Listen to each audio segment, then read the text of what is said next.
So our second presenter this morning is Dr. Stubbins, who's here to discuss transplantation.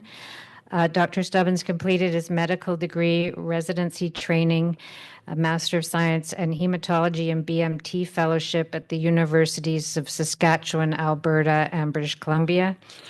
He also pursued additional research training at the BC Cancer Genome Sciences Center and the University of Chicago. He's a hematologist and clinician researcher at the Leukemia BMT program of BC, a clinical assistant professor at the University of British Columbia, and the medical director of the BC Cancer Clinical Cell Therapy Laboratory. Dr. Stubbins' clinical and research interests include myeloid malignancies, genetics, transplant, and cellular therapy. He is interested in translational research and clinical trials. So thank you for being here. Over to you. Great, yeah, and thank you for the invitation to this event. Hopefully you can hear me. There we go. I think that sounds like it's okay. All right, so we can go ahead and get started. These are my disclosures, and these are our objectives. So we're going to go through a couple different aspects, focusing on stem cell transplant and cell therapy for MDS in particular that we'll be focusing on. So we'll kind of break it up into a few different parts. I think we'll actually start with talking a little bit about the history of stem cell transplant, just because I think it's an interesting thing that people don't always talk about, and I think it helps put into context some of the things about transplant. Just getting a message that Yeah. your screen is frozen. Uh-oh. It's frozen screen again. That's an old message, Fiona. Everything's okay. Okay, good. Oh, okay. Sorry. Never mind. False alarm. Okay. So then we'll talk a little bit about what is a stem cell transplant, and then we'll talk about how do we use stem cell transplant for patients with MDS or bone marrow failure, and then lastly we'll talk a little bit about immunotherapy because I think probably everyone has read a lot in the news about these type of treatments, and so what kind of role do they play? So interesting, the story of stem cell transplant actually starts sort of at the dawn of the atomic era, back in the 1940s. And because it was observed at that time after World War II, that exposure to radiation can cause bone marrow failure, and it also increases leukemia risk. And then this actually kicked off a lot of interest in understanding ways to mitigate the effects of radiation-induced bone marrow failure. And so this was actually where a lot of the research started in this area. And basically this kicked off a bunch of researchers who are trying to figure out, for for people who'd been exposed to radiation, how could we actually improve their bone marrow function? And so this led to experiments in a number of different animal and other models. And one of the things they looked at was if we take bone marrow and then reinfuse it into a guinea pig, in this instance, that had been exposed to radiation, can this actually cause recovery of the bone marrow? So this was in 1951 they tried this. And you can see the graph on the right here that when they actually did that, they found, oh well, if we take out the bone marrow and reinfuse it into these guinea pigs that had been irradiated, they can actually recover their blood counts. So this was in 1951 that they first observed this change. And then not too long afterwards, in 1957, actually, they had tried this in humans who had leukemia. And so what they did at that point, and this picture here is E. Donald Thomas. And so he was one of the founders of stem cell transplant. And he was actually from Seattle, Washington, so not too far from here. And so then what they tried is that in patients who'd have, and you have to remember that in the 1957, there wasn't as many treatment options as we have now, right? So, people were willing to try different things. And so at that point, what they tried is for patients who had leukemia, they tried basically getting autologous bone marrow, so collecting the bone marrow, and then giving the patients radiation, and then giving the bone marrow infusion back to them. And then what they observed is that, yes, actually, in humans as well, we can get recovery of the blood system after exposure to radiation. And then the idea was that the radiation would treat the leukemia, and then the bone marrow would recover afterwards. And so, ultimately, this was initially successful, but what they found is that the leukemia wouldn't stay in remission afterwards because the bone marrow cells were still contaminated with those leukemia cells. But this was some important early observations about, this type of a treatment. And it proved it was kind of a proof of concept that this could actually be done and it could work. And then in 1963, they discovered these thing called stem cells. Okay.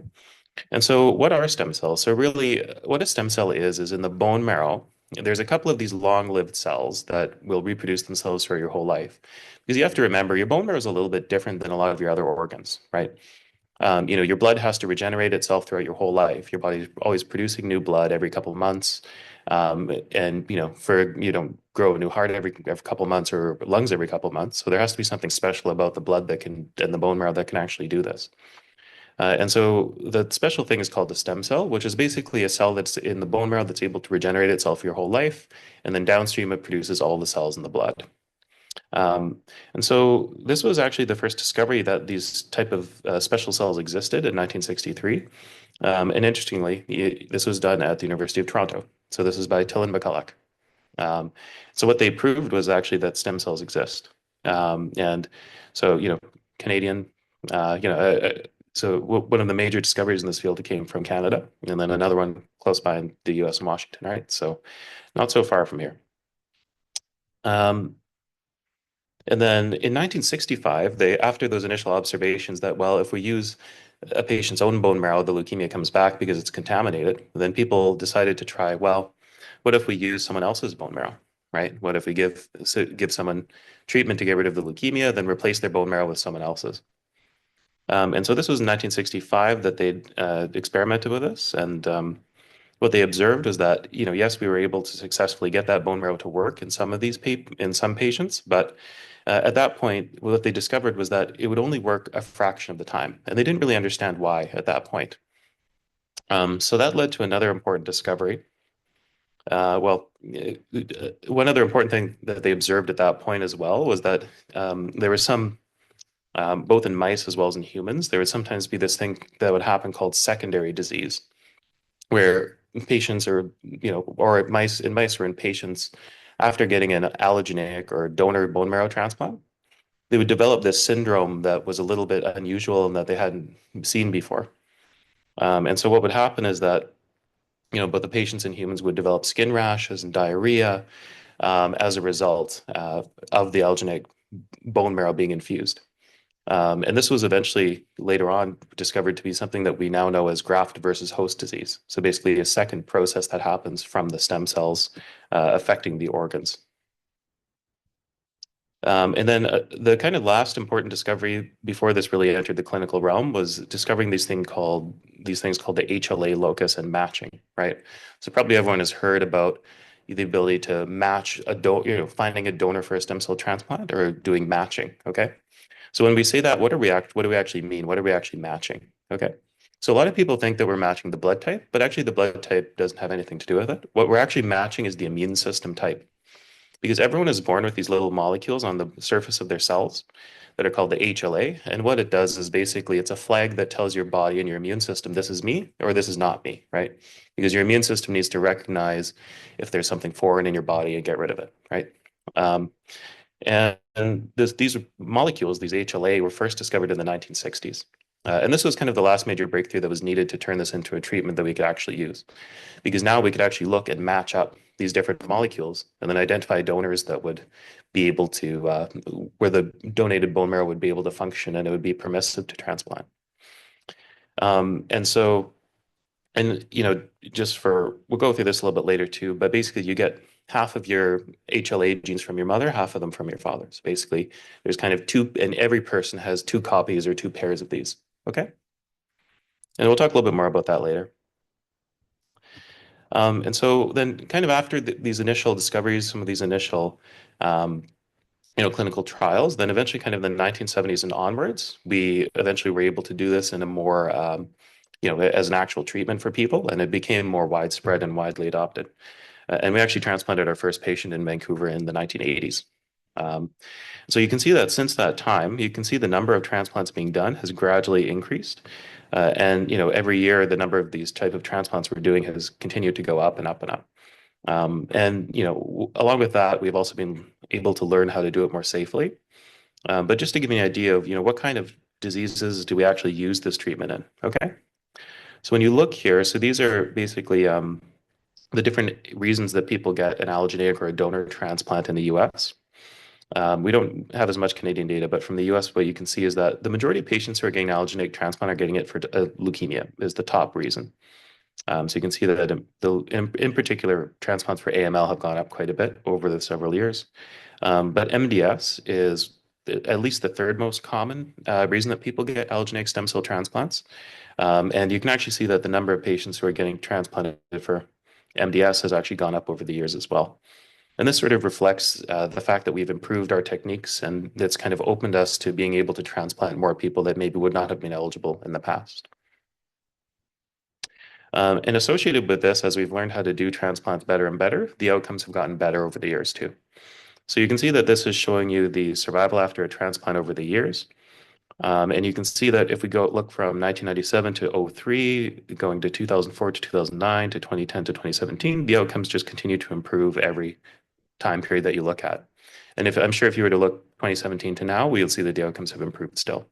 So, every year with, as we learn how to do this better and better, the survival goes up and up and up gradually. So now we'll talk a little bit about what is a stem cell transplant.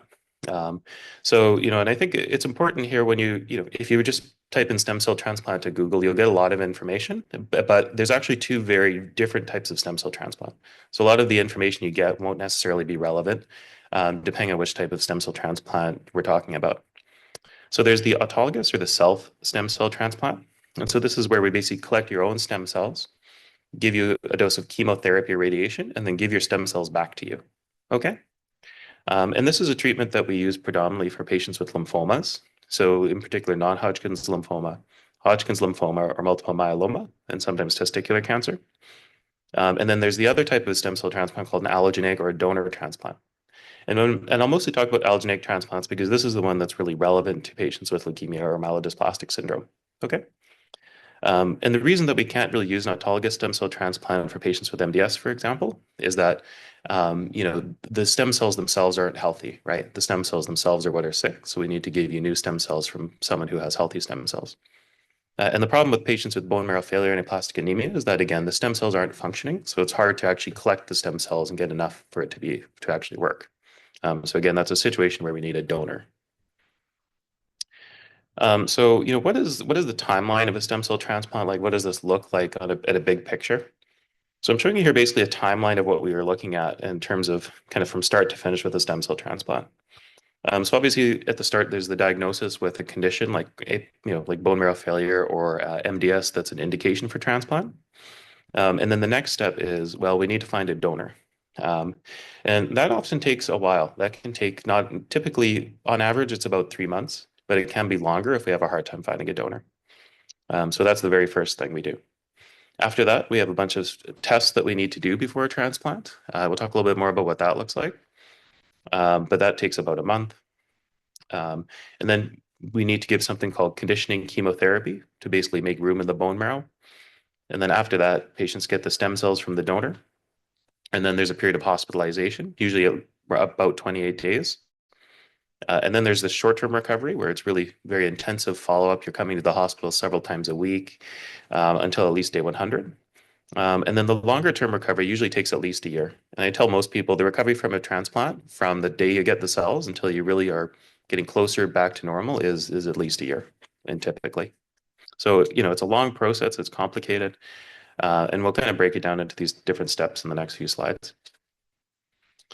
So as I mentioned, the first step and the most critical step is one of the most critical steps is finding a donor.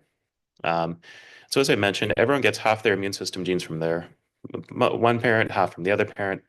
And then what that means is that statistically, the chance that if you have siblings, brothers and sisters, statistically, there's a 25% chance that each individual sibling will be a full match, right? Because when you think, if you were to draw it out, there's 25% chance that one of your siblings would have gotten both the same genes that you're from your mom and your dad, or your mother and father, and then 50% chance that they got one or the other. So it'd be a half match. And then a 25% chance that they got neither. So they basically got the two sets of genes that you didn't get, that are not the ones that you got. So that's typically where we'll start, is by testing siblings. Again, as I mentioned, these HLA molecules are just these markers on the surface of a cell. And then the second place we look for donors are what we call unrelated donors. So there are these registries with millions and millions of people who are willing to donate. And then we go there and look and see, if just by chance someone else in the world had inherited the same immune system type as you. Oftentimes people will ask, well, I mean, my neighbor wants to donate stem cells. Can they be tested? Well, so the thing is actually statistically, the chances that your neighbor inherited the exact same set of immune system genes that you did is just extremely low, like extremely improbable. So that's why we need to use these registries of millions and millions of people, because it's essentially like looking for a needle in a haystack, right? But if you have a big enough haystack, eventually you'll find a needle. So it's really it's about having the numbers to actually search for people who happen to be a match. For unrelated donors, typically it's about a 40 to 60% chance that you'll find a full match for most people. We can use unrelated donors for a 90% match. So if there's one mismatch, we can use those donors, but it's not ideal. We prefer fully match if we can. And then oftentimes people ask, well, what about my parents? What about my children? Could they be a donor? Well, so we know that parents and children by definition can only be a half match at most, right? Because they would have only gotten one half of the genes. That said, we can make that work. There's some certain special things we need to do with the transplant to make that work, but it is possible. But again, it's not, it's not our first choice because we prefer a fully matched donor whenever we can. And then the last thing a lot of people ask about is what about cord blood? So we can use blood and like cord blood as, and I mean from umbilical cords from like a baby. So we can actually use that, but it's only very specific circumstances that we can make that work. So it's a very niche application, just because the thing is there's not a lot of stem cells there, right? You think the umbilical, the umbilicus, like the umbilical cord from a baby there's not a lot in there, right, in terms of stem cells. So we need to have, it's hard to get enough stem cells. So there's only certain circumstances we can actually make that work. So this is kind of the first step as well with finding a donor. And so now the second step in this whole process is we need to figure out, okay, well, are your organs strong enough to be able to tolerate a stem cell transplant? Because this is it's an intensive procedure with a lot of potential complications.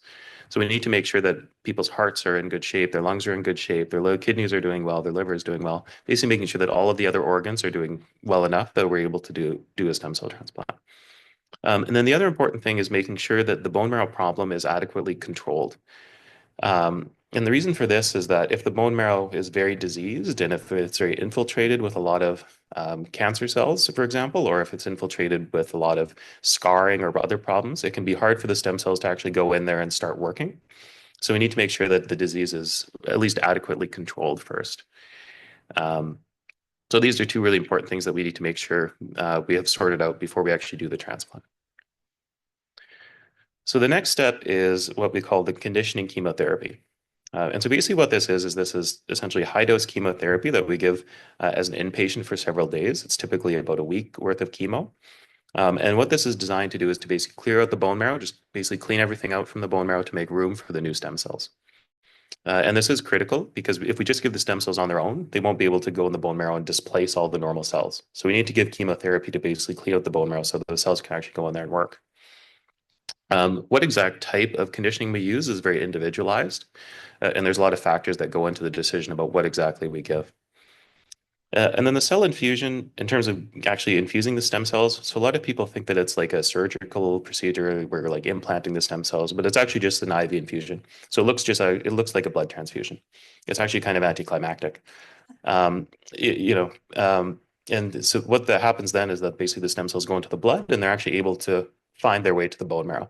And then they set up shop. We do need to give this through a central line, though. So basically kind of a central line that people have. The next part of this is kind of the short-term recovery, because the hardest, one of the highest risk time periods and one of the hardest parts of the transplant is that first month, the first 28 days. And it takes the stem cells a while to work. They don't just start producing the blood instantly. So it takes them about at least 2 to 3 weeks before they actually start working and start producing the blood cells. So people are in the hospital during that time and we're monitoring for complications. And then typically after the stem cells start working, that's what we call engraftment. Then people are discharged and then they're monitored very close in our day hospital until 100 days after the initial cell infusion. This is because, the highest risk time period for complications is that first 100 days. So we need to keep a very close eye on people during that time period. And then, as I mentioned, the longer term recovery typically takes at least a year. So, it's a long road. And as I mentioned, so stem cell transplants can be effective, but the reality is that there's a lot of potential risks, and they're not necessarily appropriate for everyone. And so, in terms of some of the risks that can happen with this, as I mentioned, there's this thing called graft versus host disease, where basically, and what essentially happens here is the new immune system. Uh, because one thing I tend to say to people is that people are probably familiar with this idea. Well, if you get a kidney transplant, there's a possibility you could reject the organ, right? Well, this actually we're talking about, this is like the reverse, where we're giving you a new immune system. So the new immune system could reject your body, right? And so what can happen is that the new immune system can identify your organs as foreign and then start attacking them. And that's what we call graft versus host disease. And this can affect the skin, causing a rash. For example, like I'm showing you this is a graft versus host disease rash that this patient has. And this is from a publication, so it's not an identified patient, it's just a published one. It can affect the liver, the gut, the mouth, eyes, and lungs. So, there's a lot of potential organs that can be affected. So so basically preventing this complication is one of the major goals of a transplant, and we give a lot of immune suppression drugs to help prevent this from happening. And then there's infections because you're quite immune compromised during the procedure. It could be bacterial, fungal, or viral infections. And then organ damage also, just because of all the chemo and all the other things, we need to monitor for that as well. Yeah, and so so there's certainly there's potential risks with this stem cell transplant, but that said, it is potentially curative for some patients, and so but it's really about and we'll talk about this a little bit more in a few slides, but the key to stem cell transplant is making sure that you're selecting the right patient and making sure that everything is you just need to be very careful with selecting the right patient for this type of treatment, right, and making sure you're balancing the risks and the benefits. In terms of the transplant indications as I mentioned earlier on, you can see that in terms of the autologous stem cell transplants, the majority of patients getting those are with myeloma. In terms of the allogeneic transplants, you can see that AML in adults is the most common reason, but then actually MDS and MPNs is the second most common in adults. In children, ALL is the second most common, or it's one of the most common. But in adults, really, AML is the number one reason that people get an allogeneic transplant, and MDS is really the second most common. So it's one of the most common types of diseases that we do stem cell transplants for. So as I mentioned, for patients with MDS, allogeneic stem cell transplantation can potentially be curative.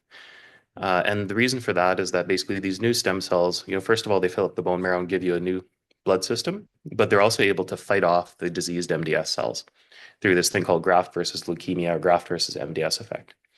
Because what happens is that that new immune system actually will go in there and clear out these kind of diseased MDS cells. So it can potentially be a full reset for the bone marrow and can potentially get rid of the condition long term. But as I mentioned, the key with stem cell transplant, because there's a lot of risk with the procedure, is always balancing those benefits of the treatment with the potential risks. And so this really goes into the key thing with transplant is selecting the right patients for it. The people whose risk from their disease is high enough that it warrants taking the risks of the transplant. And in particular, there's two situations in general with patients with MDS that will consider a transplant. The first one is in patients who have an MDS that we know is a high risk of transforming into a full leukemia, right? Because patients with MDS do have a risk of developing a leukemia, but the risk isn't the same for everyone. So, when we're considering transplant, if people we know are at a high risk of developing leukemia, then we would be more likely to transplant them earlier on. The other scenario is when basically because of the MDS, the bone marrow is just not producing enough cells, even with supportive treatments, right? So even with treatments like erythropoietin or grastafil or other types of treatments, the bone marrow still can't produce enough cells to basically maintain the normal functions. And then people are stuck on transfusions or at a risk of infection. Those are cases as well where we'll consider doing a transplant just because the bone marrow just can't produce enough even when we support it. And so really how we decide on one of the most important things we do when we're considering transplant in patients is really deciding on what is their risk of developing, of the MDS progressing. And so to assess this, we use what we call risk stratification tools. And there's a number of different variables that go into these tools, and they've been, and these are being validated on data sets that contain thousands and thousands and thousands of patients. So, basically they've tested these models, and we know that they work well at predicting the outcome, predicting what patients are going to face later in their life. And some of the variables that go into this include blood counts, the number of blast cells in the bone marrow, as well as really importantly, and that's why I've bolded it here, are the genetics. So the genetics, because a lot of people will, with MDS will ask, well, what stage is my MDS? And actually, in the hematology world, we actually don't really have staging in that same way. So, because when people talk about stage 4 colon cancer versus stage 1 colon cancer, right, it's very different. But we don't actually have a similar or kind of analogous staging system. But what we actually have is a risk stratification based on the genetics of the MDS, because the genetics are the thing that dictate the overall outcome. So it's a little bit different. And then this is just showing you basically kind of the modern risk stratification tool that we use for patients with MDS called the IPSS-M. And what we do is we plug all those variables, including the genetics, into this. And what that does is it spits out a result for us in terms of, well, what is the risk level of a patient having a complication? And so you can see it breaks this into a number of different categories. So on the right, there's the very high risk patients, and then there's the high risk patients, and then what we call the moderate high risk. And then right in the middle, that's kind of the line that we divide between what we call high and low risk MDS. Okay. And this is an important distinction because in general, we consider high risk MDS an indication for transplant, but patients with low risk, we actually recommend observation because actually the transplant will not generally benefit them in those situations because of the risks. And they've actually done what we call decision analyses where they look, in a simulated environment. Well, what if we, in someone with this risk of MDS, what if we transplanted them? What if we waited? In general, if the patients are lower risk, it's actually beneficial to wait. And actually, people will live longer if you wait because of the complications of transplant versus with higher risk, patients will live longer if you transplant them right away. Okay. So, so really we have these kind of tools, and the predictive models have been validated pretty robustly in terms of making these decisions. And this is just giving you an idea of the survival of patients with MDS after a stem cell transplant. So you can say that, what you can see is that we still do have, we still have work to do, and this could still get better with, I think from where this was, but historically, this is sort of what we have seen in terms of survival. And, the part of the challenge with MDS in particular is that we do know that even with the stem cell transplant, there's the risk of the MDS coming back afterwards. And we haven't yet figured out how to completely get rid of that risk. But, there's a bunch of new studies, new approaches where we're looking at ways to potentially reduce that risk of the MDS coming back afterwards. So what about bone marrow failure and aplastic anemia? So there are some patients that we will do an allogeneic stem cell transplant for if they have aplastic anemia or bone marrow failure. And this is a bit of a different scenario than MDS in that actually we don't want any graft versus leukemia effect, right? Because there's no leukemia, there's no MDS, there's no, like the bone marrow, there's no there's no sort of bad cells in the bone marrow where you need the immune system to clear them out. All we really need are just some new functional stem cells to fill up the bone marrow and start producing blood. And so we actually do the transplant very differently in this scenario, and we really do it with the intent of minimizing that risk of the graft versus host disease. So it's a little bit of a different approach. But again, same as I said last time, we need to balance the benefits and the risk. And so in general, the people who will transplant with aplastic anemia are those who are at high risk of complications from their bone marrow dysfunction, or patients who have not responded to other treatments. So oftentimes for most patients with aplastic anemia, especially if it's acquired aplastic anemia, so basically an autoimmune cause, most of the time we'll try other types of treatments first before we go to a transplant, just because of the risks. But that said, some patients still do need a stem cell transplant. And again, so some of the things that would go into this decision making are the risks of the transplant, as well as patients, what are their age? Do they have any organ problems? Whether they have a good stem cell donor is very important in this context, and whether or not they respond to a non-transplant treatment. So this is just giving you an idea of one of the published algorithms, what they do in the NHS in the UK. In this situation, what they'll do is they'll look at the age of a patient and comorbidities. In general, if patients are under the age of 40 and they have a good donor, fully matched donor, they'll just go straight to transplant. But if patients are above the age of 40, in general, the recommendation is to give a trial of immune suppression treatment first. And then if that doesn't work, transplant it afterwards. So, again, a little bit different, and the treatment is kind of tailored to the individual situation of the patient. So kind of a summary of allogeneic stem cell transplants. So this is a potentially curative treatment for many patients with MDS or aplastic anemia, but they also have, potentially severe and potentially long-lasting side effects. So really, the key to stem cell transplants is, finding the right patient for the treatment and choosing the right time for the treatment, right? So because you always got to make sure that you're balancing the risks and the benefits. And so, complicated procedure, but that's kind of the overall summary of allogeneic stem cell transplant. So what about immunotherapy and CAR T cells? So I'm sure probably a lot of you, I imagine, have heard of CAR T cells or immunotherapy and probably read about it in the news.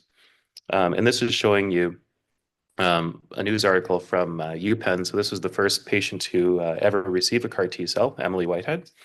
And she was a pediatric patient with acute lymphoblastic leukemia. And so she was the first patient to ever receive this thing called a CAR T cell. And she is still in remission 10 years later. So, so there are some patients that these can be very effective in. But as we'll talk about, we haven't yet figured out how to apply it for patients with MDS. And what is a CAR T cell? So essentially what it is instead of taking the bone marrow, what we do is we take out the lymphocytes or the T cells from a patient, then we actually genetically modify them with a virus. So we basically genetically modify those T cells so that they can attack the cancer that we're talking about.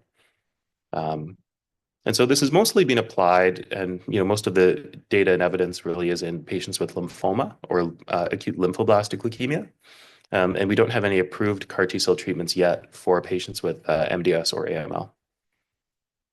And just to give you an idea, why is that? Why haven't we been able to make it work in patients with MDS in particular yet?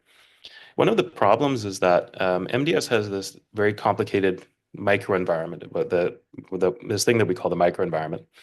So basically, in MDS, it's not just the diseased cells that are important, but actually the diseased cells also have a lot of effects on the other cells in the bone marrow. And so basically, it creates sort of an environment that's very challenging for the immune system to work in, because there's a lot of inflammation and other things that the MDS cells secrete that basically can block the function of the immune cells. So that's one of the big barriers that we've run into in terms of developing CAR T cells for patients with MDS or AML.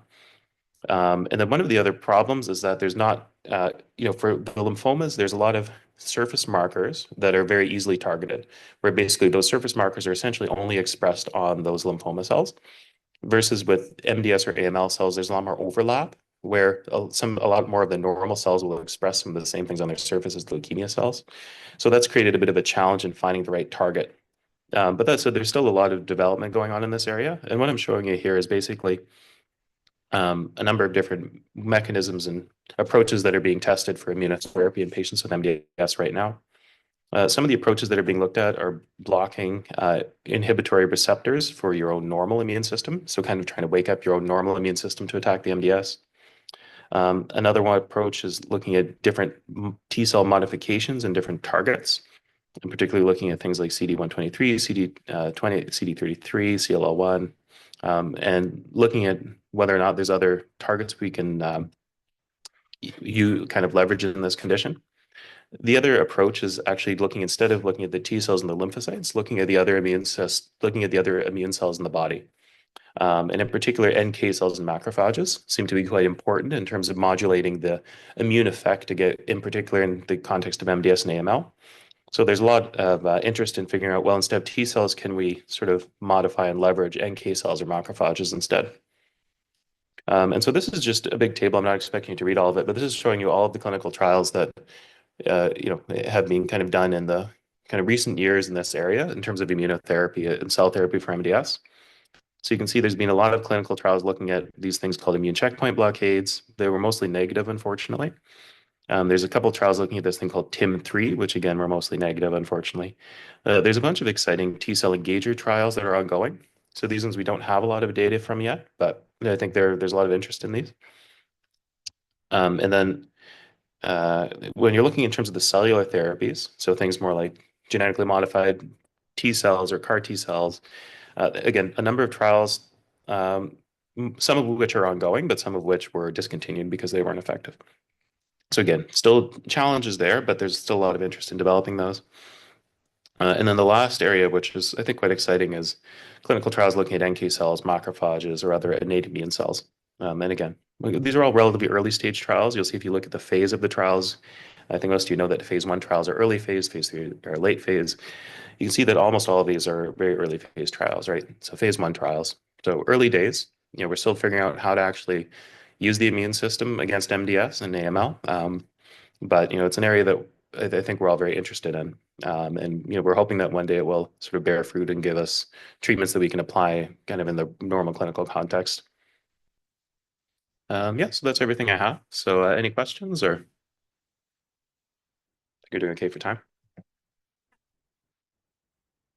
Yeah, we'll just go to someone in the room here first. Thank you, Dr. Stubbins. Line through the Okay. It draws a line through the curve where the patient falls. It gives you the IPSSM score, the IPSSR score, the age-adjusted IPSSR. It gives you a median leukemia-free survival, overall survival, and the chances of progressing to AML at 1 year. So I find this very handy. I do the calculation and I print off the screen for the patients and hand it to them. So I wanted to turn to the MDS CAN patient registry. So this was started in 2007 by Dr. Rena Buckstein at Sunnybrook in Toronto and was implemented nationally in 2012. And so what patients do is they fill out questionnaires every 6 months on quality of life. And every year they undergo small tests of physical function, a 4-meter walk test, the 10 times standing and sitting test, and the hand grip strength. And so many of our patients are participating in this and really contributing to knowledge, as I'll show you. So we prospectively collect data, also obviously on the MDS, but also several scores, the clinical frailty score, the Charlson Comorbidity Index, the MDS-specific comorbidity index, and the Lawton-Brody disability score. And so this is the sort of analysis. So these are all the variables that were significant in univariate analysis, the IPSSR, the frailty score, and the Charlson score. And so Rena weighted these categories and came up with 3 different scores, low, intermediate, high, and you can see the overall survival curves really separate. And so I think what's important about this score is that all the other scores take into account MDS-related factors. This is the first one and still the only one to take into account frailty, patient-related factors such as frailty. And so we all know that frail patients are going to do worse, but this starts to quantify it. And what Rena is now working on is incorporating the patient-related factors into the IPSSM to come up with a very comprehensive score. So turning to therapeutic objectives for MDS, we want to obviously improve, reduce transfusion requirements, improve quality of life, extend overall survival, delay AML progression, and alter the disease's natural history. And for these last 2, I think we've achieved that somewhat, not enough, but somewhat in higher risk MDS, but I'm not sure that we're quite there yet with lower risk MDS. So this is a list of the potential treatment options that we have to do this. But at the end of the day, the ones that are really practical and available are erythropoiesis stimulating agents, supportive care for lower risk patients, and for higher risk hypomethylating agents with or without the add-on of other agents. Lenalidomide is on this list, but unfortunately is not currently funded in British Columbia. We're the only province that doesn't have it, which is annoying, but we're actually working on that as we speak. So I borrowed these slides from a colleague, UV Platz-Becker, who's a leader in the field, and he put up, these are so this is the cell, and these are the sort of pathways in the cell that were targets of potential MDS treatments in 2019. And in 2022, these are all the ones that didn't work out. So unfortunately, progress has been slow. One of the reasons may be that we really should start looking at the molecular subtypes based on the mutations that are present. But this is where we're at. So, as I said, luspatercept is currently not funded in BC. Imetelstat is effective in lower risk MDS. It was approved by the US Food and Drug Administration in June 2024, and usually Health Canada is about a year behind the US FDA, although that may change in future for reasons that are political that we're all aware of. So turning to anemia in MDS, Luca Malcavati in Pavia, Italy, showed in 2005, so 20 years ago now, that patients who are transfusion dependent did worse. So these are the low risk patients who were receiving no transfusions every 4 weeks, then 1 unit, 2, 3, and 4. And you see a stepwise decrease in overall survival with a stepwise decrease in leukemia-free survival on the right. A more recent analysis from the European Leukemia Net MDS registry showed that transfusion-independent patients fared best in terms of progression-free survival. Those with a low transfusion density, which they defined as their median, which was less than 0.87 red cell units per month, had an intermediate survival, and those with a high transfusion density had the worst survival. So even requiring 1 unit per month is associated with poorer survival. So what about reducing transfusion requirements with treatments? So those are the curves on the right that I just showed you. This is actually presented at the 2024 European Hematology Association meeting, and the same author, Luca Malcavati, and also Rena Buckstein was involved. And so they did a meta-analysis of 6 clinical trials in transfusion-dependent lower-risk MDS, 3 with luspatercept and 3 with lenalidomide. That would be for the patients with del(5q) MDS. And they looked at the impact of transfusion endpoints adjusting for confounding variables. And their primary endpoint was achieving at least 12 weeks of transfusion independence in the first 24 weeks, which is, what was defined in the trials. And they adjusted for age, sex, body mass index, ECOG performance status, IPSS-R, presence of ring sideroblast, time since MDS diagnosis, prior receipt of erythropoiesis stimulating agents, platelet count, ferritin, and erythropoietin level. And used 75% in their training cohort and 25% in the validation cohort. That's just a sort of technical term. So they had over 1,000 patients. The median follow-up was just over 2 years. They found that the hazard ratio for overall survival and transfusion independence was reduced to less than half. And anytime the confidence intervals do not cross 1, that's a significant result. Achieving transfusion independence was the strongest effect in their model, and the 5-year overall survival was 66% for patients who became transfusion independent, compared to 34% for transfusion dependent. So they concluded that achieving transfusion independence with treatment was predictive of overall survival, and there's their survival curve. So this is why we really need more treatments to reduce transfusion independence in MDS, but as I said, we're not there yet. There is a second generation erythroid maturation agent coming, which is similar to luspatercept, has a similar mechanism of action. The investigators found, this is also from EHA, that receiving it decreased serum ferritin level, a measure of iron overload, regardless of baseline transfusion burden or achieving an erythroid improvement. And it also increased bone specific alkaline phosphatase, regardless of transfusion burden or erythroid improvement, with a mean increase of 13%. So they concluded that KER-050 improved iron metabolism and bone metabolism. We do have an upcoming clinical trial of this agent that should be activated maybe in June or July. We'll see. Oh, there it is. So it's a 2-to-1 randomization between KER and placebo in lower risk MDS patients. Patients can be transfusion dependent. They can have a high transfusion requirement. They can have received prior EPO. Prior luspatercept is not allowed. And I told you the estimated activation. So so the downside is that a third of patients get randomized to placebo, but the upside is that 2/3 of patients do get randomized to this agent, which seems to be effective. So turning to iron overload, so iron can accumulate from transfusion therapy.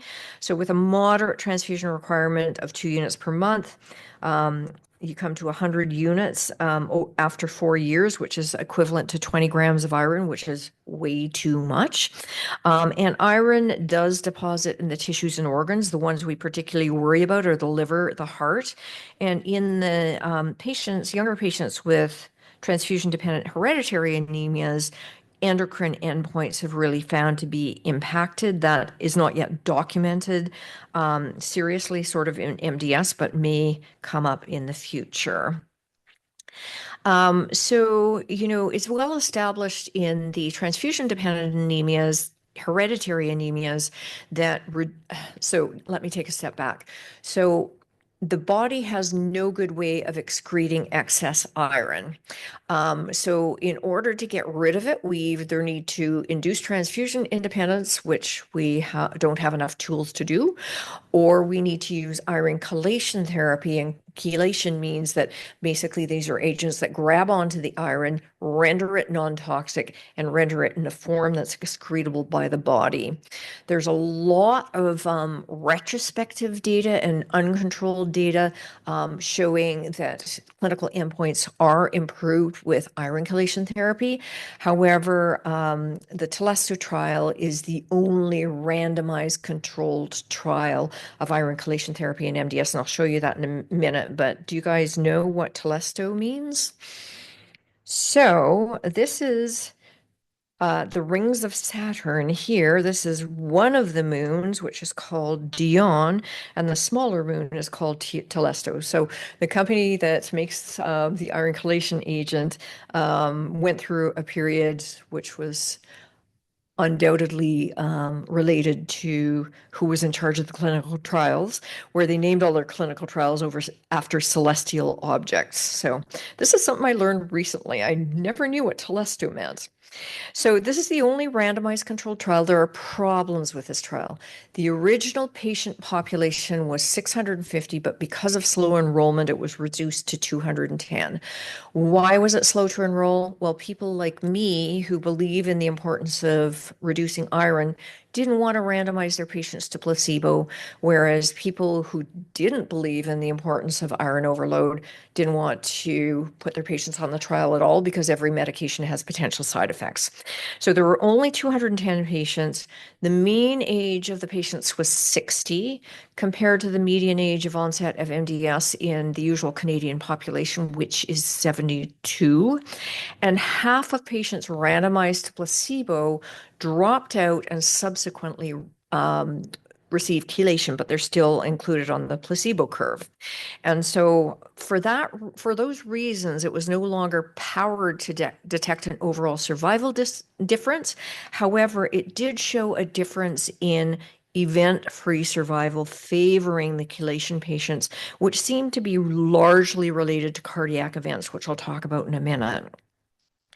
So I showed you one analysis that was very helpful from the Canadian MDS registry, the Quality of Life study. Here's another. And so we looked at all our patients, and this is all patients according to whether they received chelation or not. And you can see that the survival is superior in those that receive chelation. We then did a series of matched pair analyses, removing patients with what was thought to be portend better or worse prognosis. And in 7 of those 8 matched pair analyses, we still saw a significantly superior overall survival in the chelation patients.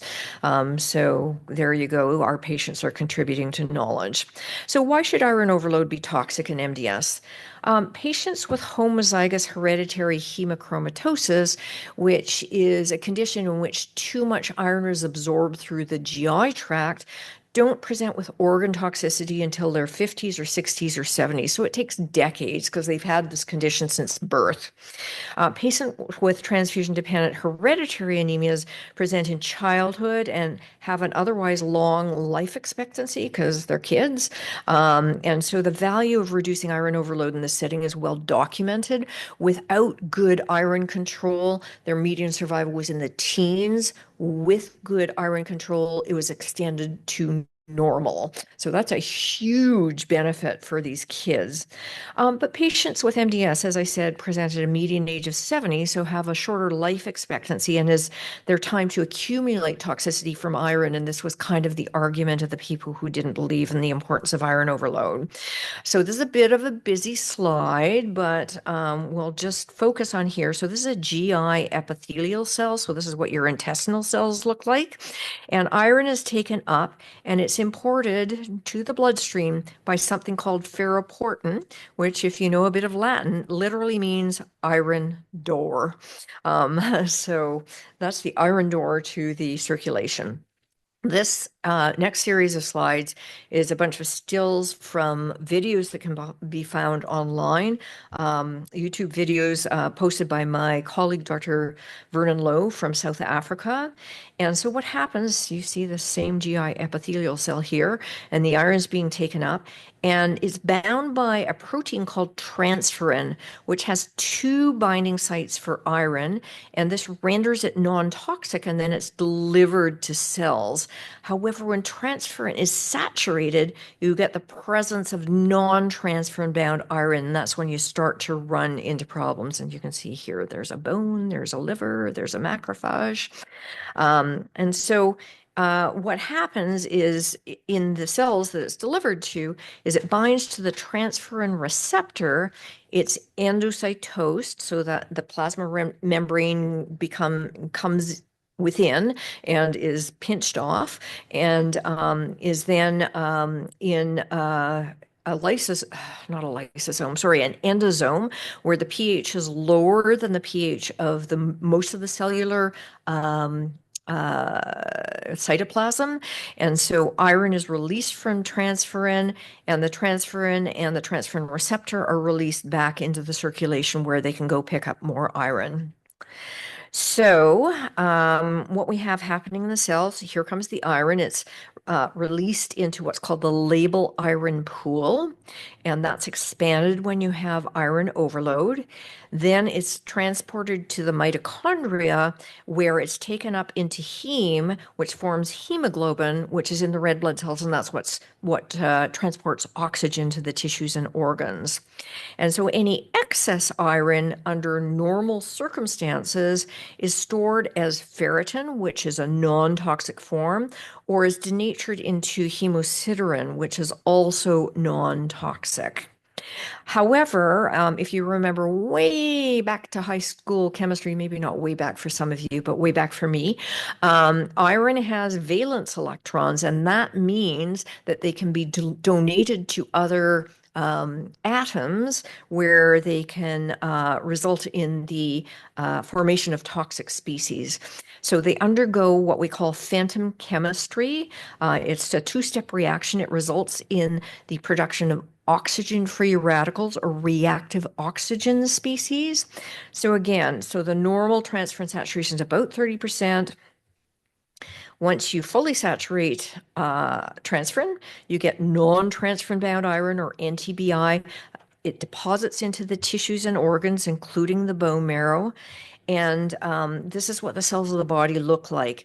So they are composed of lipids, proteins, and nucleic acids. And I've listed the mitochondria here too. So lipids include the plasma membrane, which holds the contents in the cell. There are lysosomes, which sequester toxic enzymes so that they can break down things without breaking down the cell. The Golgi, lots of lipid, and this processes proteins. Proteins include enzymes that do the work of the cell, as well as structural proteins, which are very important in all cells, but in particular in some cells. Nucleic acids include DNA, which stores the genetic code, RNA, which translates the genetic code to proteins, and the mitochondria are the powerhouses of the cell, and these are shown in red here. They have lots of membrane and lots of enzymes within them. So we know from preclinical studies that ROS, reactive oxygen species, damage lipids, proteins, and nucleic acids. So from what I just showed you, you can imagine the consequences that that can have for cells. So this is from the Canadian MDS Working Group, or the Canadian Consortium on MDS. Oh, sorry, no, this is not. That was, sorry, I can't see without my glasses. This is actually a project that was done in the deepest, darkest pandemic between myself and a very talented undergraduate student who's gone on to graduate school. And so we looked at iron overload-induced oxidative stress and what cellular sequelae we could predict. So first of all, specific ROS have different characteristics. So for example, hydrogen peroxide is weakly oxidizing, but has a long half-life and is membrane permeable, so it can have an effect at cells that at a distance. Whereas superoxide, which is strongly oxidizing, is not membrane permeable, has a short half-life, so has mostly local effects. And that's an area that's really an area of active investigation. You know, what ROS species do we have? What do they do? How are they involved in signaling and so on? So I'm not going to go through this in gruesome detail, but I am going to sort of add things step by step. So you have iron being taken up by the transferrin receptor, released into the labile iron pool, as I showed you. But this is hematopoietic stem cells. They also have a non-transferrin bound iron receptor, which takes up iron in an unregulated manner, unlike transferrin receptors. So this contributes to the labile iron pool. We undergo the Fenton reaction, we get ROS. This has effects, including shifting metabolism towards oxidative phosphorylation, oxygen-based metabolism in the mitochondria, which has consequences. The cells exit the quiescent state and undergo senescence and cell death. We also have ROS affecting the mitochondrial DNA, which, unlike nuclear DNA, does not have proteins to protect it. So this affects cellular respiration, also leads to cell death. ROS activate caspases, which are involved in what's called apoptosis, which is programmed cell death. And it also oxidizes bases in DNA, which leads to base excision repair and double-strand breaks. And then we get what we call non-homologous end joining repair, which is error-prone, which can also lead to exit from the cell cycle and also lead to mutations and MDS-AML progression. ROS oxidized lipids. Oxidized lipids are long-lasting and can go on to oxidize other molecules. It can disrupt membranes, leading to cell and organelle lysis. It can also alter the fluidity of pores and channels. And it has been shown in preclinical studies to increase the production of granulocytes and macrophages, so neutrophils, macrophages, and shift myelopoiesis away from megakaryocytes and erythroid cells. And so is that enough to decrease erythropoiesis in MDS patients? It could be. So as if that wasn't enough, there are even more specific effects, which is more appropriate perhaps for a science audience, but it affects HIF1 alpha, proteasomal degradation, fragments of mitochondrial DNA move to the cytosol. This is an important one. So the NLPR3 inflammasome is thought to be responsible for many of the features of MDS, and this could impair hematopoiesis. VEGF is a promoter that's often referred to in scientific circles. There we have the exit from the quiescent cell. ROS also, TNF receptor activates ROS, which decreases phosphatase activity, which is a widespread effect. So much cellular signaling is mediated by what we call kinases, protein tyrosine kinases. Phosphatases are what downregulate them. So if we get decreased phosphatase activity, we get an increase in kinase activity. One of the kinases that's shown to be increased in activity is something called NF-kappa B, which is also a nuclear transcription factor, so it can go to the nucleus and do its thing. And that's where we get sort of alterations in the cellular program. There's also an altered interaction between the hematopoietic stem cell and the what do you call them? Microenvironment cells. So the cells that sort of help to support hematopoiesis. What about the heart? Cardiac disease is a leading cause of non-leukemic death in MDS patients. This has been shown in several studies. So this is deaths from MDS AML in the salmon part of the curve. It's the biggest cause of death. Cardiac is the next biggest slice of the pie, shown in several studies. So especially in transfusion-dependent patients who have higher incidence than transfusion-independent. So cardiomyocytes. Two differences between cardiomyocytes and hematopoietic stem cells. The first is that they have 3 NTBI receptors that uptake iron in an unregulated manner, actually 3 differences. The second is that they are mitochondria rich because you need lots of mitochondria for lots of enzymes to let the cells be contractile. That's what results in cardiac contractility and in the heart being able to pump blood to the tissues. The third difference is that you have myofibrils, which are composed of proteins. And so, if this is disrupting the proteins, that's also a problem for the cell because they're the ones that actually make the cell contract. So could this lead to an increased incidence of cardiac events in MDS? I think it could. This is an electron micrograph of a normal cardiac cell. You can see here a nice orderly nucleus, nice orderly myofibrils, and these are mitochondria. So lots of mitochondria, and they look nice and orderly, as you'll see in the next micrograph. So the next micrograph is from a transfusion-dependent thalassemia patient with cardiac iron overload. And I think, it doesn't take an advanced degree in science to appreciate which you'd prefer your cells to look like. So the nucleus is trashed, the mitochondria are trashed. You see one little myofibril, another one in the corner here. The cell is just really, really quite devastated. So how do we detect toxic iron species? We know from several studies that labeled plasma iron or LPI is detectable at a transferrin saturation over 80%. So here's transferrin 80%, and here up go the LPI. So this is from the EU MDS registry. The patients with the best survival had transfusion independence and undetectable LPI. Worst survival, transfusion dependent, detectable LPI. So that's all very interesting, but although measurement of LPI is not a difficult test in the lab, it is not yet standardized and validated for clinical use. So we can't readily measure it. So what can we do? So we can turn to the Canadian MDS registry, and we did an analysis looking at transferrin saturations. That's something that you get back the same day.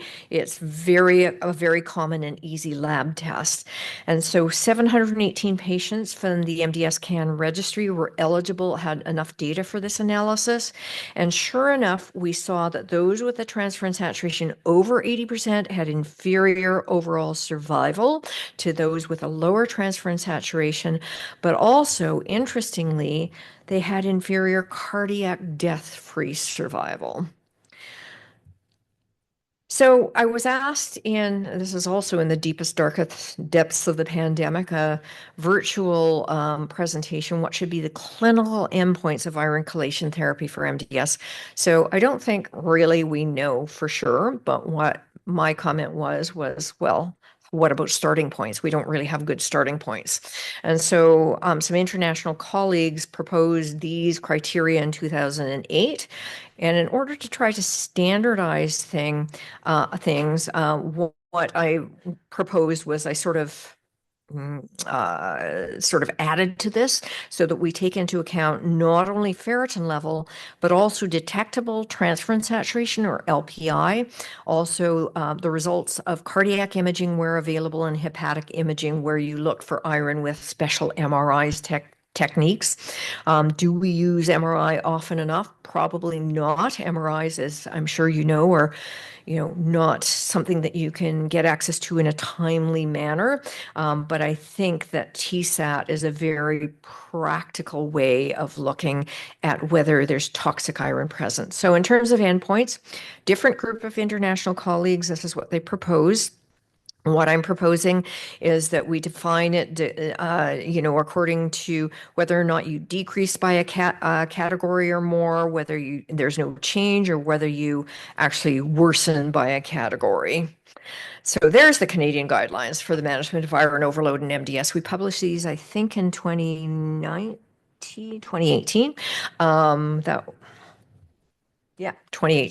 And so that was based on lots of reviewing, and this was by the Canadian Consortium for MDS. From that, I made an online algorithm called the MDS Iron Road. It's available in English and in French. And do you guys, can you see what this is in the background? Do you know what that is? So that's a train engine. So this came from, the name was inspired by the song by Gordon Lightfoot, the Canadian Railroad Trilogy. There's that line, they looked in the future and what did they see? They saw an iron road running from the sea to the sea. So it's a bit of a Canadian moment. So thank you for knowing who Gordon Lightfoot is, unlike my residents. Conveniently, and I found this out after I named this algorithm. So do any of you know what the name is for railway in Italian? Ferrovia, Iron Road. So there you go. Happy coincidence. Okay, so this is the original Iron Road. This is Lord Strathcona driving the last spike at Craigielachi, BC, which is just outside of Revelstoke. And this, I did not know before I put this algorithm together, was a big part of what brought British Columbia into Canadian Federation. So it truly is a Canadian moment. There's an overall algorithm, but there's also a step-by-step way you can walk a specific patient through the algorithm. So lower risk MDS, a link to what that means. Higher risk MDS, information, assess for allogeneic stem cell transplant eligibility. Are they transfusion dependent? Information on what that means. Do they have a reasonable life expectancy? Do they have documented iron overload? Information on that. If no, how to monitor. If yes, reduce iron overload with one of the agents we wish we had for doing that. If you can induce transfusion independence with MDS treatment, information on phlebotomy. If you can't, information on chelation. Lots of information on iron overload in the usual setting for MDS and also in the stem cell transplant setting. We also have levels of evidence and grades of recommendations, future directions, and references. So all that's available online. I have to say that a lot of it is sort of high-level science nerdy stuff, but there may be some information that you find helpful clinically. So there is a step-by-step way for walking through the algorithm, which we refer to as the IR Express. This is just one excerpt from that. So one question is, are they eligible for therapies that induce transfusion independence? If yes, it takes you outside the algorithm them to the MDS ClearPath algorithm, which some of you may know about, to talk about those therapies. If you say no, it takes you to information on chelation. If you say the patient received a therapy that can induce transfusion independence, it takes you to information on phlebotomy. So a couple of things. This is a brilliant paper from Francesca Vinchi's group. She's originally from Italy, but is currently at the New York Blood Center. And the name of her paper, which was a plenary paper in Blood, for those of you who don't know, Blood is sort of the rolling stone of hematology. So it's called Genetic Iron Overload Aggravates and Pharmacologic Iron Restriction Improves MDS Pathophysiology in a Preclinical Study. This is my commentary on that article, which is called Iron Accelerates MDS Progression. And so what they did, unfortunately you can't see the mouse's cute little eyes, is they made an MDS mouse model, and then they induced a mutation in ferroportin, the iron door in the GI tract that takes up iron. And so that led to iron overload, which led to a decrease in erythropoiesis, inferior overall survival, and inferior leukemia-free survival. And these are some of the mechanisms from that big science nerdy paper that I showed you. It also increased ROS, and those are some of the effects that ROS can have. Then they gave the mice vimifeport, which is an oral agent that blocks iron uptake from ferroportin, and they found that reversed all these effects. So it's a brilliant model, and for further studies, for example, can they induce some of the specific MDS mutations and see how that affects the mice and the iron? This was also published just recently, an invited article, myself and Rena Buckstein, How I Treat Iron Overload in Adult MDS. And that's our figure. So who, when, why, and how. So, many of you, including some of you online, do know that iron chelation agents are limited and may not always be easy to tolerate. So the amount of iron we can decrease or offload may be limited in some more than a few patients. So we do need better iron chelation agents. We also need better MDS treatments. There is a company out of Denmark that is developing a new oral iron chelator. Hopefully they don't need Greenland to produce it. There is also very brilliant research at the Center for Blood Research at UBC, who has altered deferoxamine in a way that greatly extends its half-life from 20 minutes to a few days. So deferoxamine is infusional. It has to be given by continuous subcutaneous infusion. People wear a pump in order to do that. In his model, people only need an injection twice per week. It has less toxicity. It offloads iron very well. He's also looking at developing organ-targeted chelators. The only thing holding this back is what pharma is going to pick it up and develop it. This is from a recent review article that I published, where somatic mutations are the newest, most interesting thing in MDS.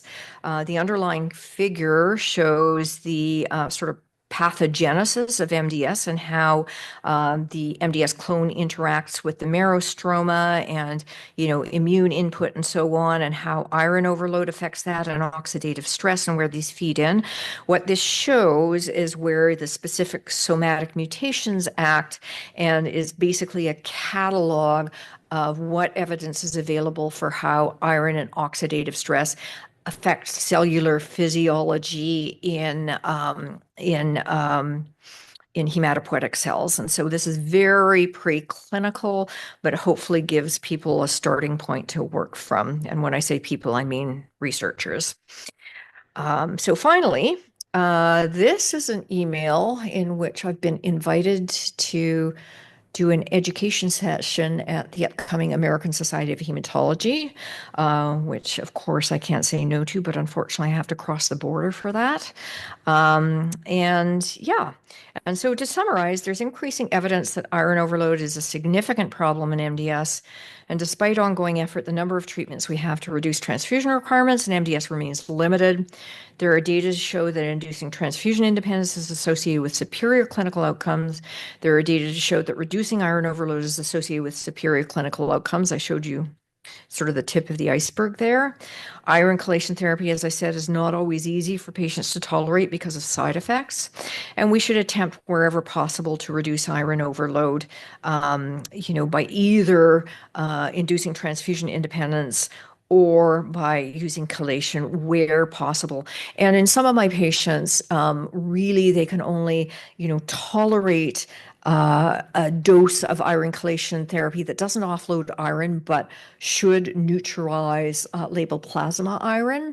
And so we do know this. I should have put in a slide that shows this, but from an early trial in MDS called the EPIC trial, that pre-first dose LPI were in the detectable range, whereas post-first dose, so within a matter of minutes, they were undetectable. So we do know that was with deferasirox. We do know that deferasirox does neutralize labeled plasma iron.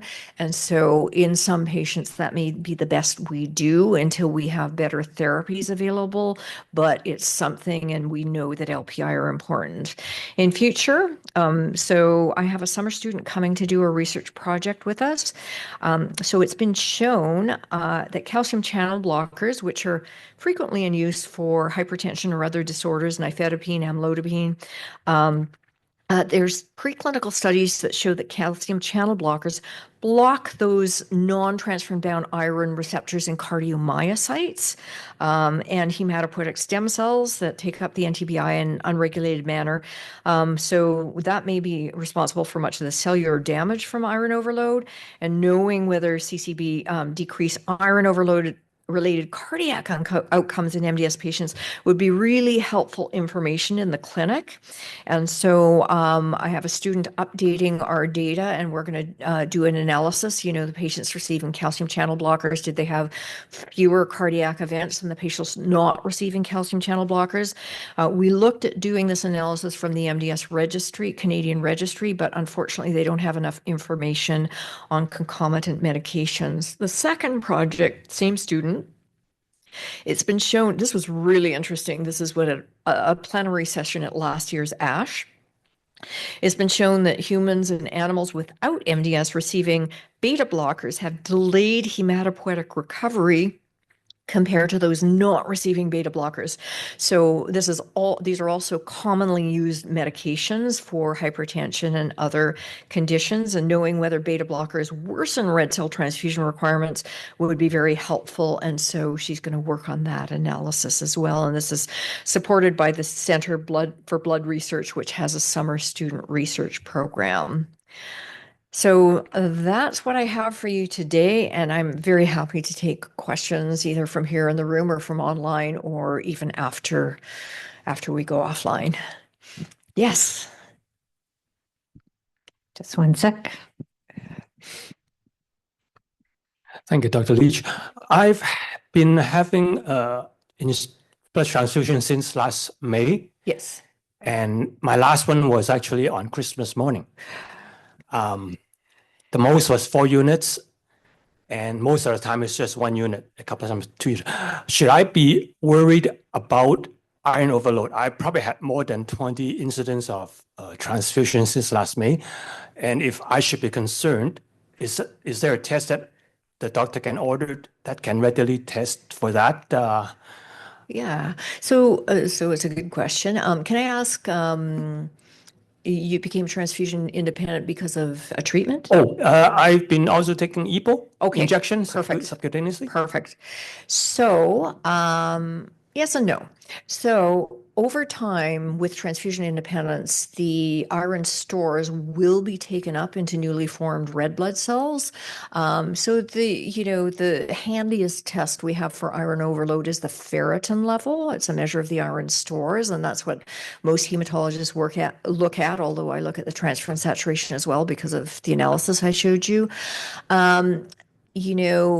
Probably being transfusion independent, unless you had ferritin over 2,500, I would be reluctant to start iron chelation therapy and want to reserve that for a time when you had more significant iron overload, just because it can have side effects. Having said that, there is a small subset of MDS patients who, with iron chelation therapy alone, achieve transfusion independence. Nobody knows why. Nobody knows who they're going to be. It's been most well described with deferasirox, but that's because it's the best tolerated chelator. But it's also been described with deferoxamine and deferiprone, which we don't use often in MDS because it can cause an exacerbation of neutropenia, although there have been studies that show that in not a huge number of patients that's not really a frequent event, but I'm digressing a little bit. So I think that's great that you became transfusion independent with EPO. In patients who I worry that they won't have a long-lasting response, or that they do have a high ferritin level that makes me uncomfortable, if they have a reasonable hemoglobin, I even start doing phlebotomies to take off some of the excess iron. So that might be an option too.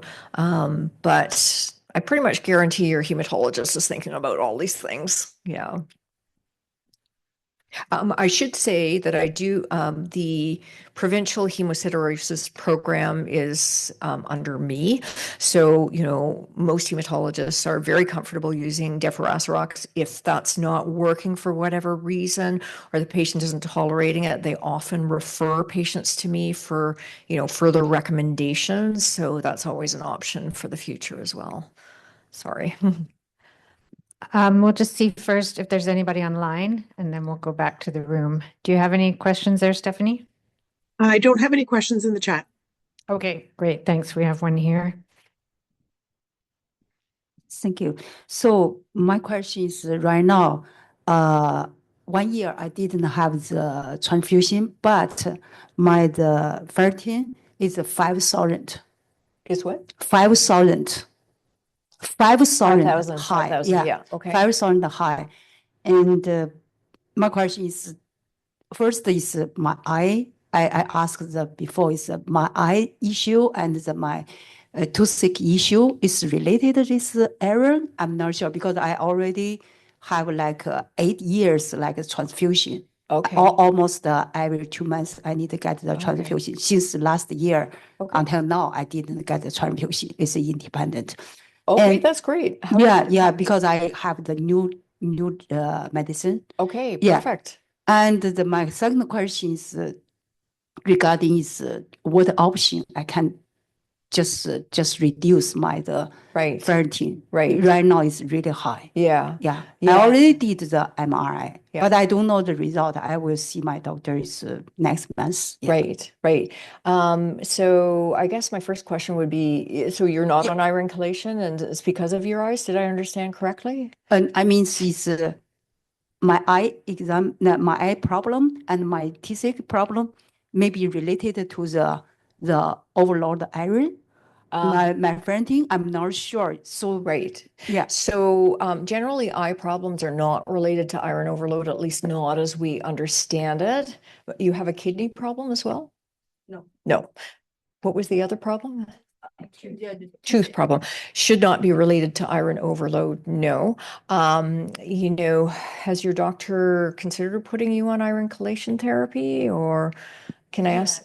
Yeah. He said probably, but I will see him next month, because Okay, perfect. Just last year I started the new medicine. We got the blood test every week. Okay. And then we find this ferritin is really high. It's Yes. 5,000. Yes. Yeah.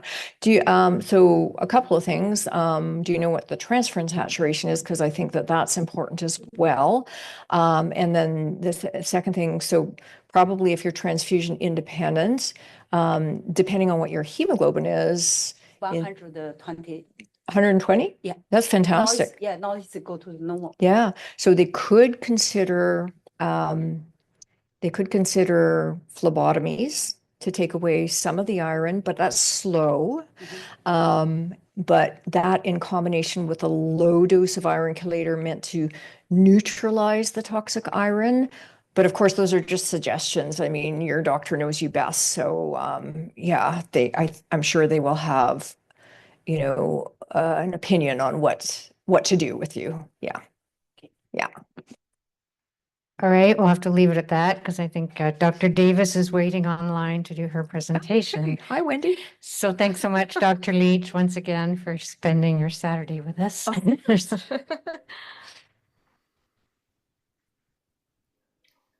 Okay. Okay, we'll just get organized here for the next presentation.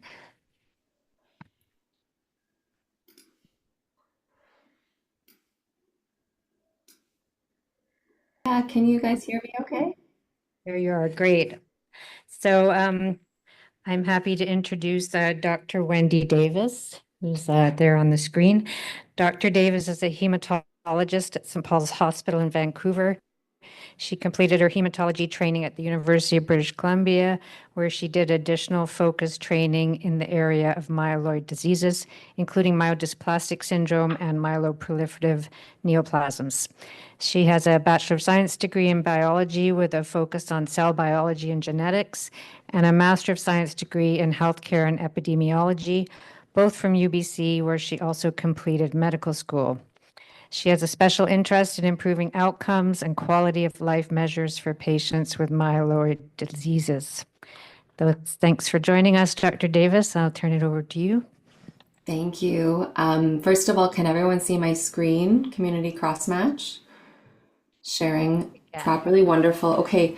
So hi, everyone. Thank you to the AAMAC for having me. Apologies for not being there in person this year. I am at the tail end of a flu, and I elected to not bring it to the room and give it to everybody there. My voice is a little bit hoarse, but I'm happy to be here today. This is my third year with this event, and it's always great to see patients and caregivers together and building community and learning more about the condition. So my talk today, I won't take the full time, and it's a bit of a change in tack. My talk today is about an initiative called Community Cross-Match for Myeloid Patients, which is a quality improvement project I've been working on over the last 8 months or so. Really brief primer about MDS. This is your fourth talk today. But as you all know, myelodysplastic syndrome is a spectrum of disease. They're a related group of cancers of the bone marrow characterized by ineffective production of your blood cells, this morphologic dysplasia, which means the cells look funny under a microscope, cytogenetic and molecular abnormalities, which means that the chromosomes and the DNA of the cells look abnormal under a microscope, and then a variable risk of progression to acute leukemia. So that's quite a range, some way more than 10 years and some less than a year. This is in the beginning when your blood cells are in the bone marrow, the very all-powerful stem cell has to make a decision whether it's going to become a myeloid type of blood cell or a lymphoid type of blood cell. So this is a bit like a family tree. In MDS, you get an unfortunate mutation in one of the stem cells in the bone marrow, leading to problems in the family tree as the cells are supposed to mature and develop. Leading to abnormality in erythrocytes, platelets, and often neutrophils, and leading to low or abnormal counts. So we break down our approach to managing MDS into what cell count is causing the problems, and for the majority of patients, anemia will be at least the first problem. Despite our best efforts, most patients with MDS will ultimately require red cell transfusions. Typically, transfusions are recommended when patients are symptomatic, and the transfusion frequency usually depends on the degree of anemia and how severe the symptoms are. Transfusions are associated with risks. Dr. Leitch just spoke to some of them. Risk of developing antibodies to other people's blood, risk of transfusion reactions, getting volume overloaded from the extra volume in your bloodstream, infections, iron overload, and diminished quality of life. So big picture, transfusions are not great. We do see shorter survival and worse quality of life in patients once they start transfusions. So why does starting transfusions impact your life so much? How does it affect your quality of life? So we know a bit from recent qualitative studies with patients with MDS. So we know, first of all, that transfusions are a big time investment. Chronic transfusions can take up to 4 to 5 hours, sometimes even longer for the transfusion, and some patients are getting transfused multiple times a month. For these visits, patients often spend an entire day on the transfusion with travel, waiting, getting the transfusion, recovery, travel home. This is really disruptive to daily life, and you can be exhausted afterwards. We know that work and productivity in general can be severely affected by needing chronic transfusions. It affects your ability to maintain employment, or if you're not employment, if you're retired, to do the things that you want to be doing to feel productive and to enjoy your life. Really hard to keep a job if you're requiring frequent transfusions. We know that the burden of requiring chronic transfusions can impact mental health. Having this sort of unpredictable, disruptive component to your care can be really taxing on your mental health. And we know that it can disrupt your social life and your family life. It affects your ability to participate in things that give your life meaning. Spending time with your family, leisure activities are interrupted by these transfusion schedules. And lastly, we know that caregivers are also affected. So the time burden affects caregivers in ways that we're only beginning to understand. There's emotional burnout for the caregivers, lost income. They give up their work in order to be able to care for their loved ones. So we hear you. We know this is a big issue for you. How can we make things better? So there's a big problem to tackle with no easy solution. Quality improvement is a framework in healthcare that has emerged in the last, say, 20 or so years that's really looking at how we can improve the care that is delivered to patients. So fundamentally, in a healthcare setting, we want care that is the right care delivered to the right patient at the right time. And this has become integrated into the broader Doctors of BC's strategic planning and at institutional levels everywhere, which is really awesome. Another way to think about quality improvement in healthcare is how to achieve better patient outcomes and systemic performance. And this is usually done through an incremental stepwise approach. So we identify the problem, we find the problem, we try and understand the system, we design and test solutions. And then if those are successful, then we implement and sustain changes and hopefully spread our improvement more broadly. Changes are usually implemented in small cycles, plan, do, study, act cycles, or the PDSA cycles. And all this is to say it kind of goes, it circles into each other, and you take small steps and you learn, and then you get back in there and you try and improve on your last change. How is this different than research? Very broadly, research is, publishing in academic journals, it's contributing to knowledge, it's answering hypotheses or questions. It takes place over many months, many years. Whereas quality improvement is about generating change instead of knowledge. It usually happens over a shorter period of time, sort of weeks to months. And it tends to be more collaborative with local stakeholders, giving agency to everyone involved, not just the sort of academic researchers looking at the data. So with this in mind, with the support of the the physician quality improvement initiative, I undertook to try and make a small change for MDS patients, first of all, starting at St. Paul's Hospital. So the idea is you're supposed to create a goal, something small and measurable, and then come up with change ideas to try and achieve it.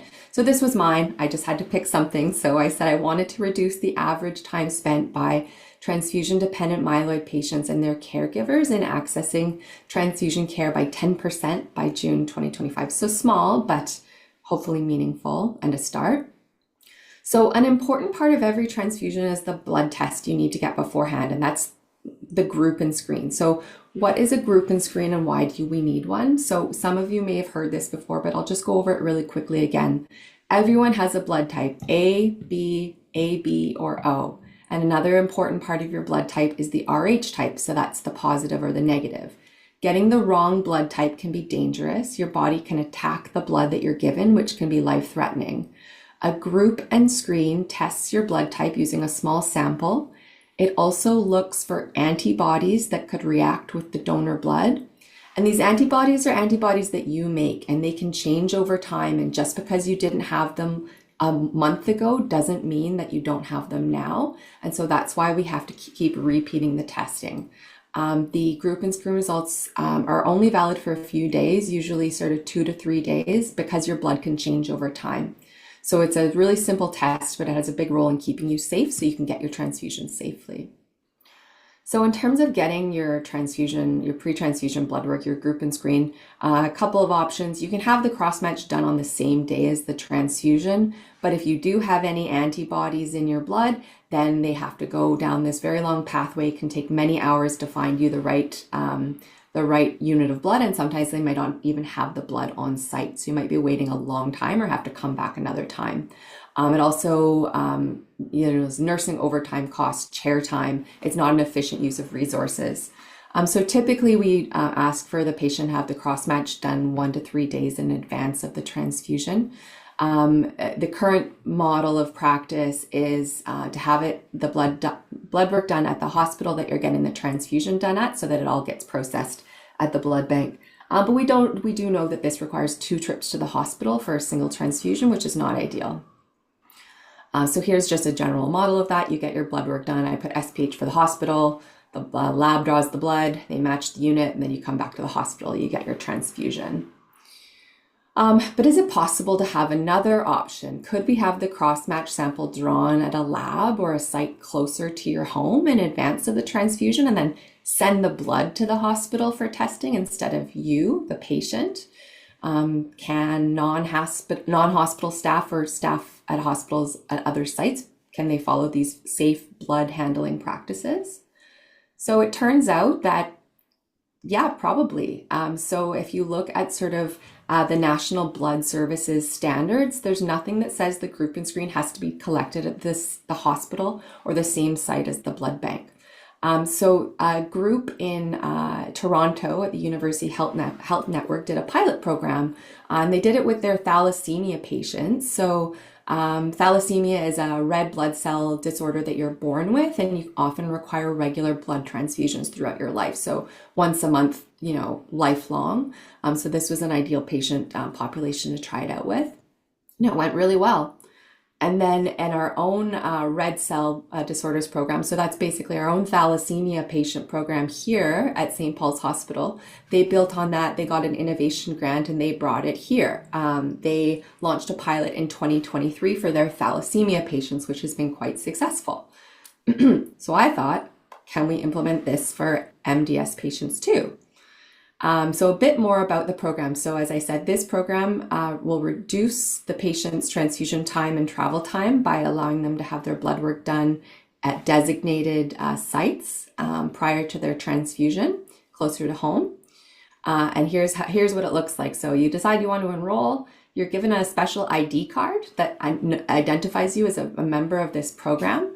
We let the blood bank know, hey, this group and screen is going to be done somewhere else and it'll be sent to you, and they make a note on your file. And then we provide you with a special paper requisition and tubing that goes together with your blood, so everything's always matched to you, no matter what, even if you're not present at the site where the testing's done at the blood bank.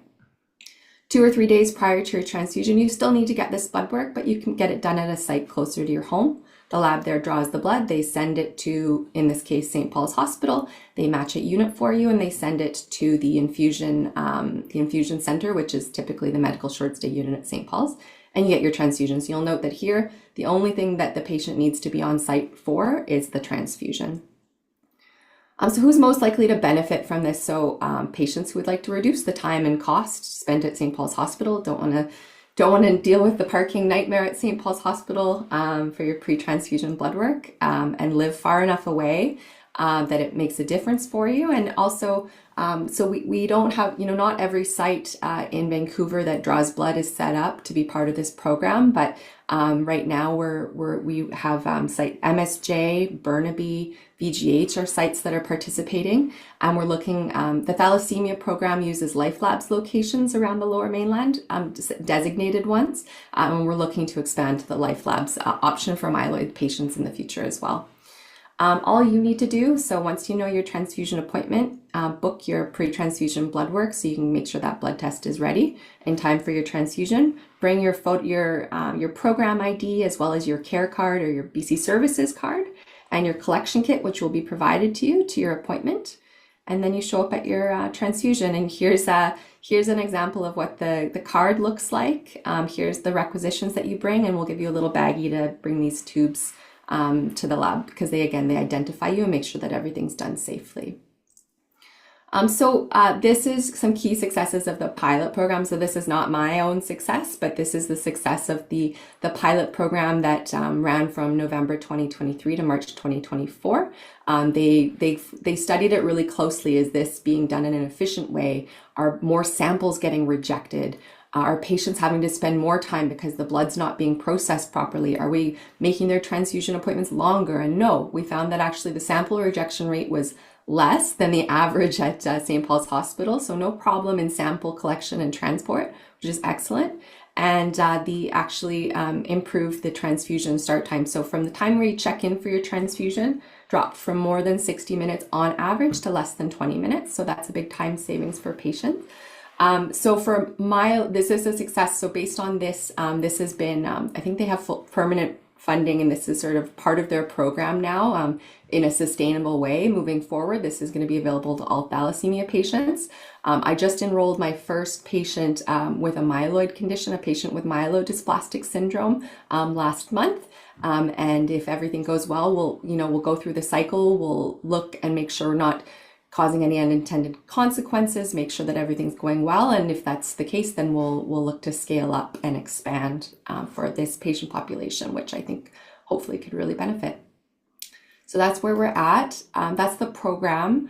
If you have any questions about it or think it might be a good fit for you, especially if you get transfusions at St. Paul's, then ask your doctor to put you in touch with me. I do want to say this project is really built on the hard work of others. Suji Sim and Dr. Haley Merkley are of the Adult Red Cells program of BC. Patient partners I worked with to collaborate to build this project. I had Fazila Kazam, who is a UBC medical student, help out with the project. And then, of course, this work has been funded by the Physician Quality Initiative, which is the Specialist Services Committee, Vancouver Coastal, and Providence Healthcare. So I'm very grateful to them for the opportunity to do this work. And then, of course, this builds on some of the work that the UHN colleagues, pioneered a few years ago. We were able to do this. And that's all I have, but I welcome any questions.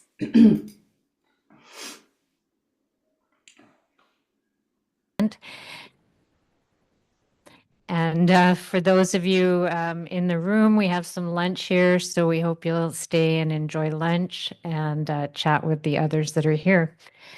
And we hope to see you all again at another event. Please check our website for upcoming webinars and other events like this one.